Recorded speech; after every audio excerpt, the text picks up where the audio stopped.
That was a brief meditation on the feelings. Feelings we are always experiencing. When you sit, come and sit here, one type of feeling. When you sit for some time, another type of feeling. When you sit for longer time, another type of feeling. With the body, different types of feeling. With the mind, different types of feeling. There are always some feelings. It is impossible that beings normally would live without feelings. Something they would feel, either the pleasant or the unpleasant or the neutral. Sometimes neither pleasant nor unpleasant, that type. But do we always feel something? That's the way it is. But this is not just feeling, this is a wonderful way to understand our lives.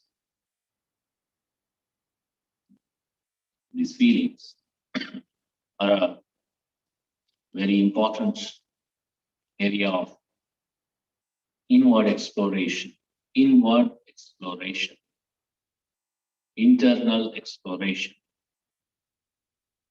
to understand the nature of our lives. So the Lord Buddha gave us these techniques of mindfulness. Being aware of what is happening here and now rightly. Being aware of what is happening here and now rightly. Yes. This word rightly has a meaning. So when we are aware, for example, when we experience any unpleasant thing, when people talk to us in a bad way, we experience these words are not pleasant. The words that are being spoken are not pleasant. That we experience, but not rightly. Why? Because we tend to generate aversion there. When people praise us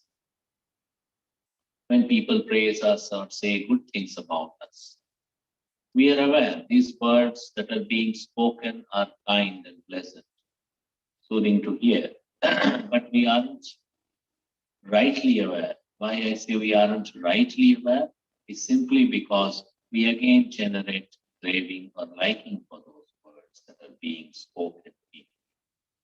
So Lord Buddha taught us this is not the way to develop the true awareness.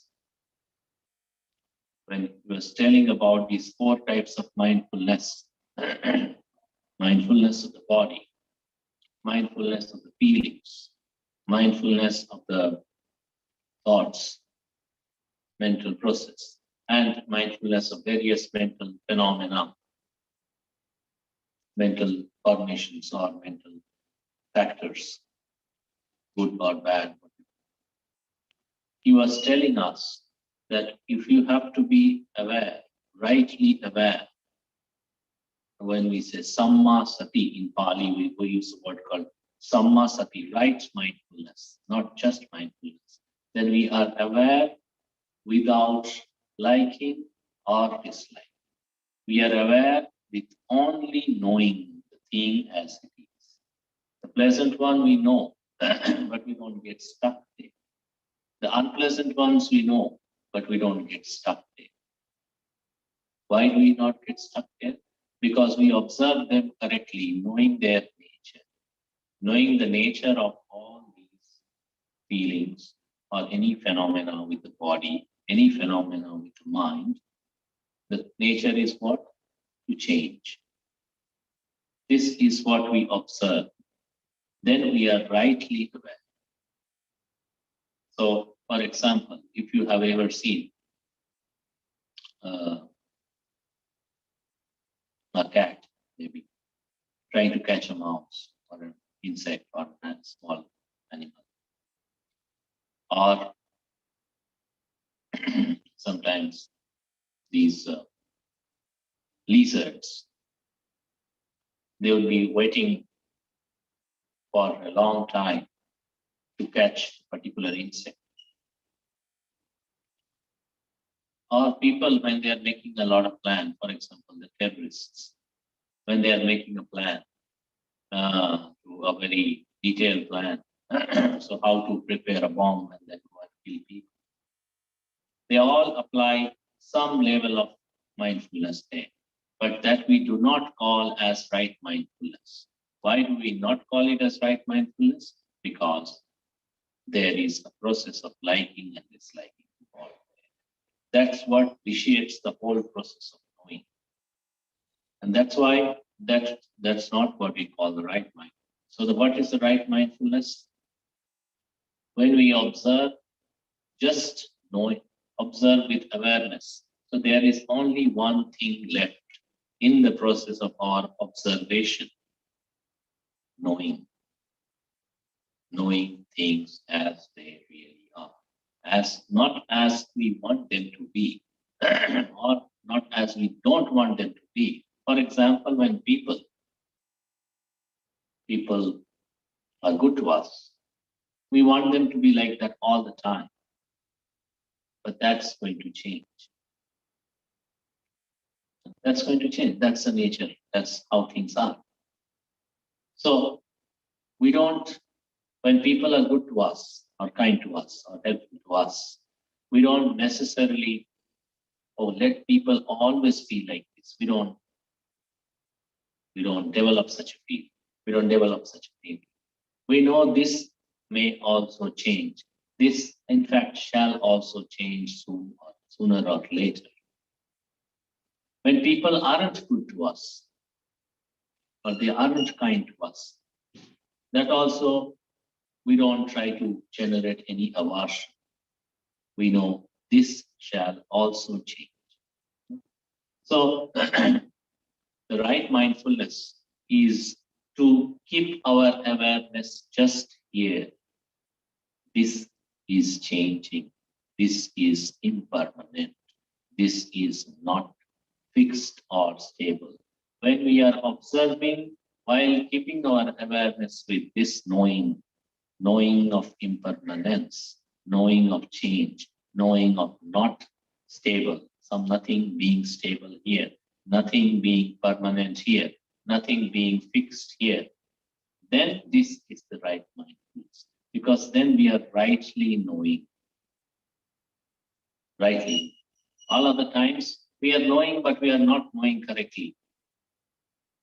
If there are good things, we get stuck there.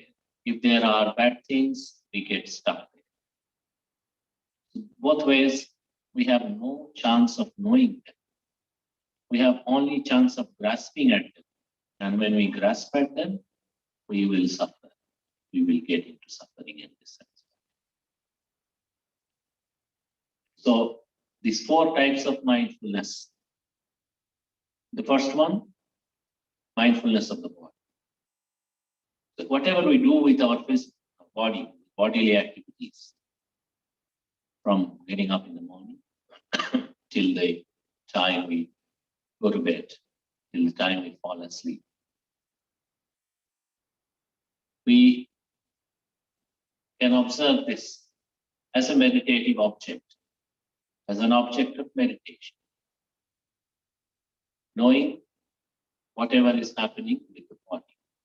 When we are standing, knowing the posture of standing. Sitting, knowing it. Standing or knowing or movement, whatever it is. Or lying down, whatever it is. When we are talking, being aware. When we are keeping silent, being aware. When we are eating, being aware of it. When we are drinking, being aware of it. When we are doing anything with our hands or legs or with our body, any kind of physical activity, including going to answer nature's call, everything, being aware of it. But being aware of it, not to like, not to dislike. Being aware of it means knowing the nature, the changing nature of the body. Knowing the changing nature of the body. When you stand, after sitting for a long time, Then, or you stand, or you walk for some time. You feel one way. But when you stand for a long time in one place, your legs start paining. You feel in a different. Again, when you sit down after standing for a long time, you feel it. So everything with our bodily activity, connected with our bodily activity, that we can use as a meditation object of rightly knowing the changing nature of the body. What is this body? When we say we know this body, we really don't know this body. When we say I know this body, we don't really know this body. Really, we don't. We do not. Why? We think like what it appears. It is strong, it is weak, it is healthy, it is unhealthy, it is beautiful, it is ugly. We think like this. That's not the right knowing. That's not the knowing what Lord Buddha was telling us to know. That's not the right knowing. That's just the appearance. That's just the appearance. That's not the real knowing. What is it? These are just these four things. There are solid things here in this body. Then there are liquid things here in this body. Then there are gaseous substances in this body. And then there is heat or temperature in this body. They're just these four things. Solidity, the liquidity, the gas, and the heat. That's all. So all living beings, just like this. All physical phenomena, just like this. These pillars, tables, chairs, cushions, everything. Solidity, liquidity, gas, and heat. Now this building.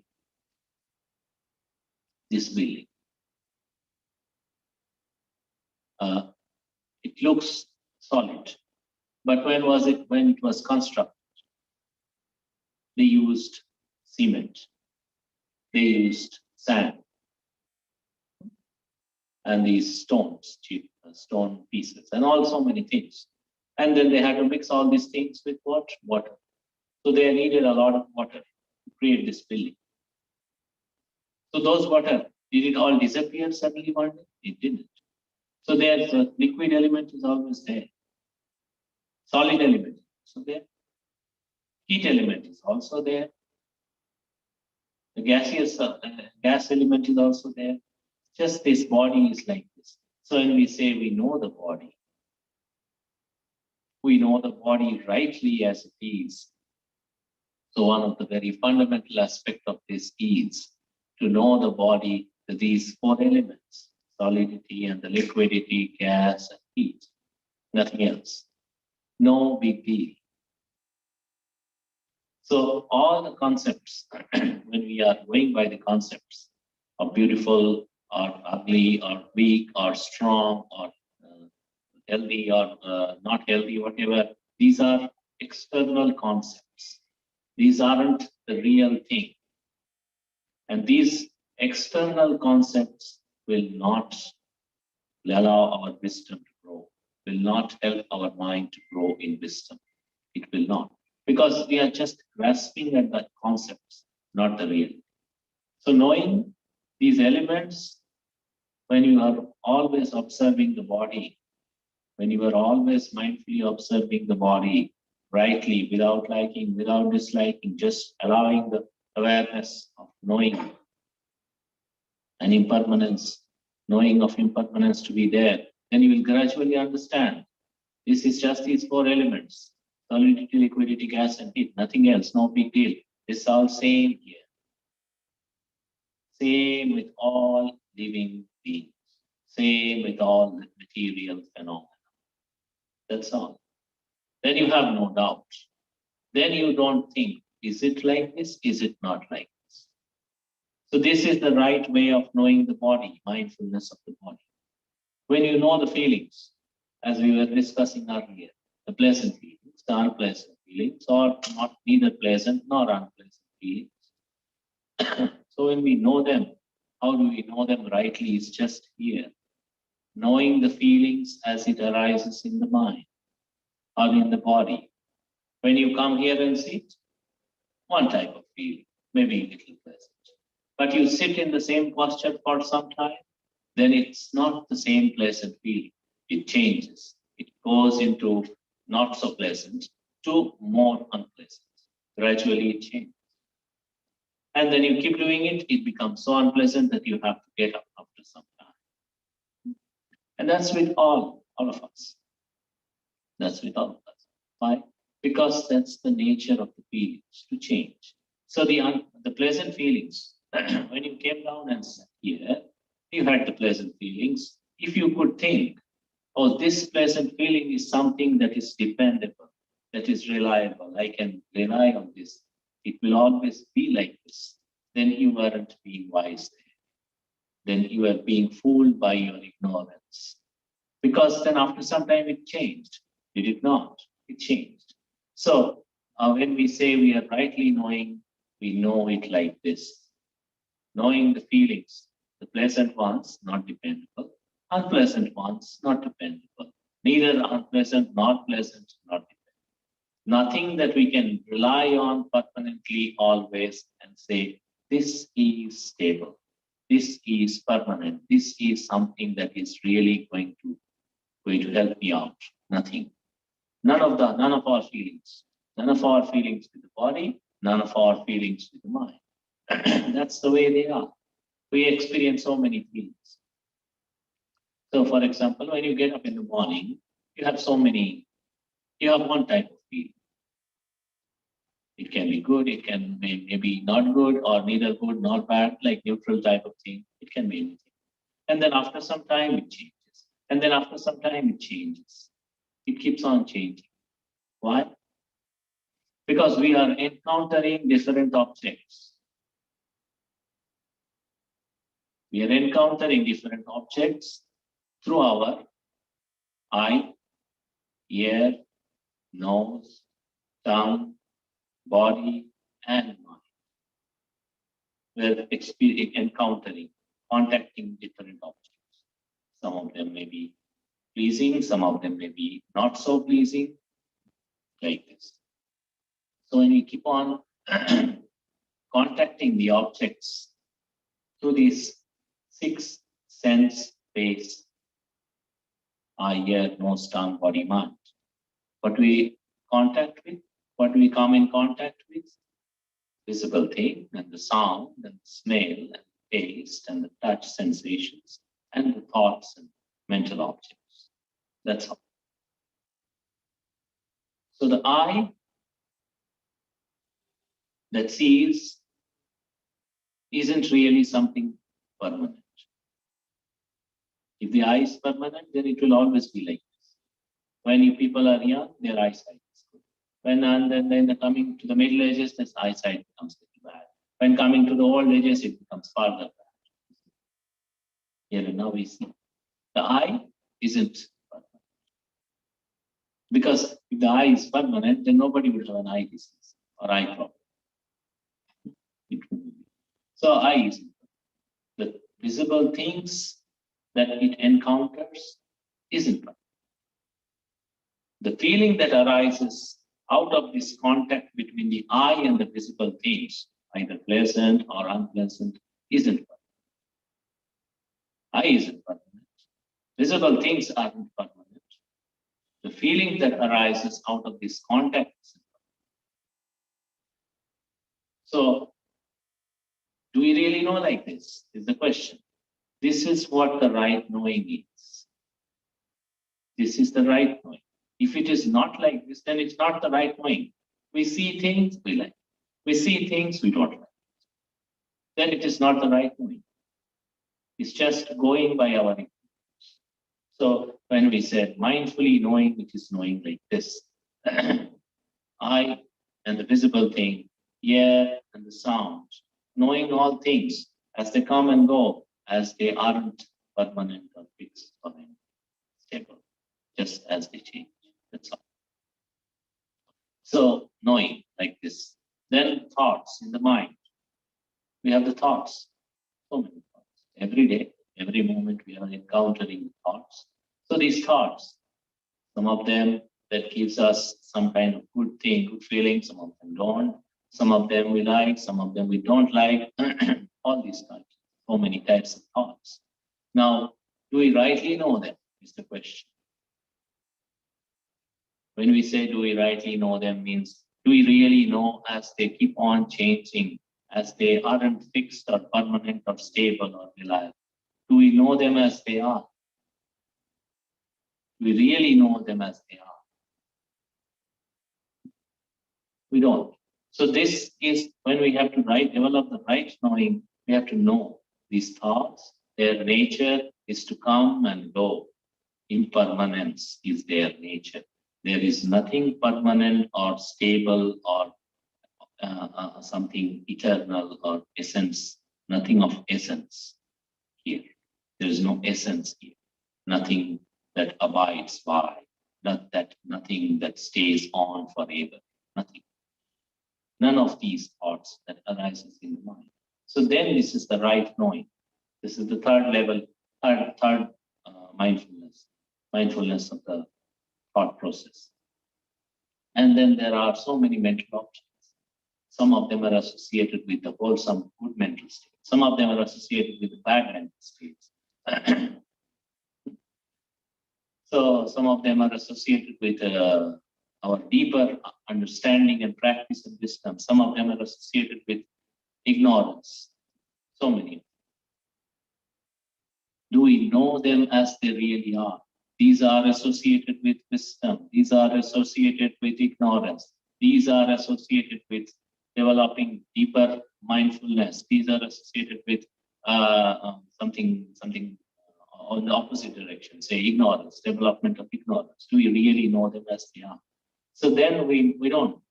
That's why we say we don't have the right knowing. But then when we develop mindfulness, awareness to be there, to know things as they really are, rightly knowing all kinds of mental factors, then this is right. So these, whatever is associated with wisdom, we know, and we develop it further. Whatever is associated with ignorance, we know, and we let go of this. Whatever is associated with betterment of our mind, we know, we develop it. Whatever is not associated with betterment of our mind, we know and we let go. We don't develop it. We cut it down. So that's the way, the right knowing of mental factors up to the factors of enlightenment. So then this is the right knowing. So this right knowing, when we say practicing 4 types of mindfulness, mindfulness of the body and the mindfulness of feelings and mindfulness of the thoughts and mindfulness of the mental factors. We develop this right knowing, awareness that rightly knows. And how does it rightly know? When it is not involved in the process of liking and disliking, then only it will rightly. When the mind is grasping, this one good I like, this one don't, it's not good I don't like, then it will never know the true nature. It will always goes around grasping and suffering, because it will change. Feelings will change, body will change, thoughts will change, mental factors will change, their nature is to change. Then we'll never know the change. We'll never know their true nature, that is changing nature, impermanent nature. We will never know it correctly because we will be busy in grasping. So, for example, somebody goes to somebody's house, or somebody comes to your house. They cook some food, and maybe the other some of the spices are rightly balanced, but some of the spices are not rightly balanced in the dish. But if a person were to eat it with a lot of greed, so when you give the food, immediately it starts eating. Oh, this one good, I like it. So if the salt is more, you may not notice. If some other spices are a little less, he may not notice because he is busy with grasping.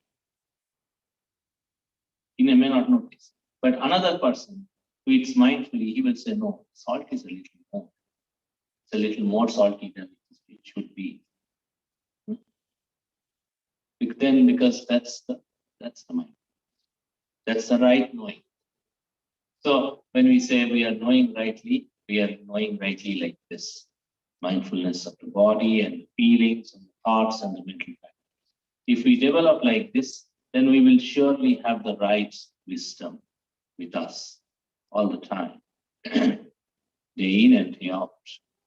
But then we don't do it like this. We are always busy liking and disliking. And this is where the whole process of knowing goes wrong.